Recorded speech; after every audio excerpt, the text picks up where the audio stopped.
Hi folks, I'm Jason Pointer, and I'm the Director of Pastoral Care and Counseling at Terrell State Hospital.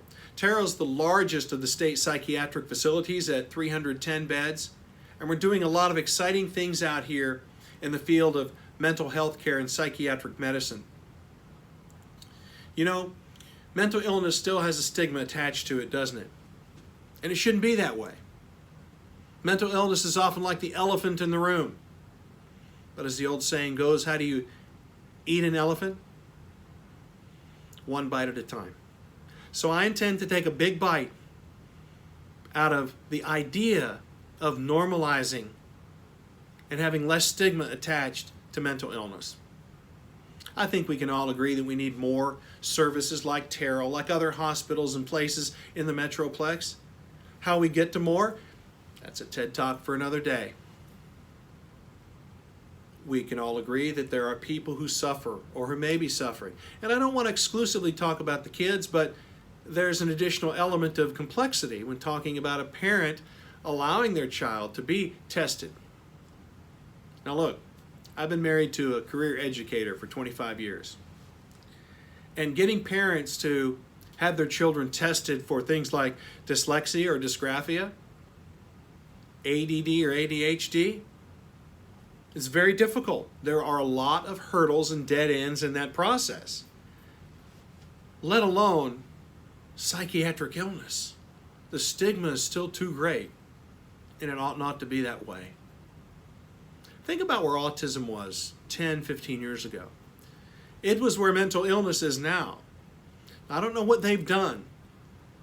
They've created that special puzzle piece logo, and that's worked for them. Now it's okay to say that your kid's on the spectrum. Put that on social media. Let me give it a what if and see if this tracks with you.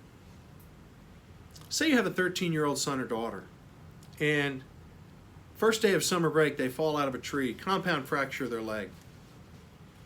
You get them to the ER as quick as you could. You get them on the surgery schedule for the orthopedist. You get them in physical therapy.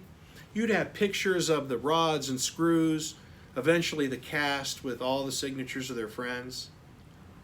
And the entire journey would be on social media in one form or another. You would have talked about it openly and rejoiced that you had the kid who spent the summer laying on the couch watching TV and playing video games. That's okay. Well, let's take that same 13-year-old young man or woman, your child, who starts suffering the early stages of schizophrenia or being bipolar or manic depressive or any one of a number of debilitating mental illnesses. What do you do? Where do you go? You might not even acknowledge the elephant in the room with your spouse, let alone allow your child to be tested to at least rule it out. It rarely happens. People become reactive rather than proactive. And it has to get very bad before it starts to get better, and that makes the getting better even harder. So what I'd like to do is take some bites at that elephant. How do you eat that elephant in the room? One bite at a time, right? So that's what we're going to do. We're going to start to try to normalize the idea of having a mental illness. As a parent, listen, I understand. You don't want your kid to be labeled, but you don't want your kid to suffer either. If you could see what I've seen, and there are many others who've been doing this much longer than me, who weep at the disconnect between the people who suffer and the products and services they need.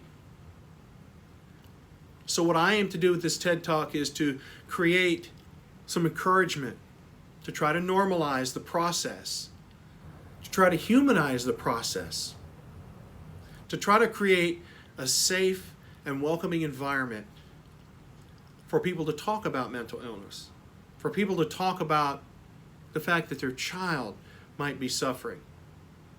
Listen, I hope that you're as excited about this idea as I am for a TED Talk. It would be a privilege and an honor to be a TEDx speaker this year at Mountain View. And I just want you to know how much I appreciate your time and your attention. Thanks.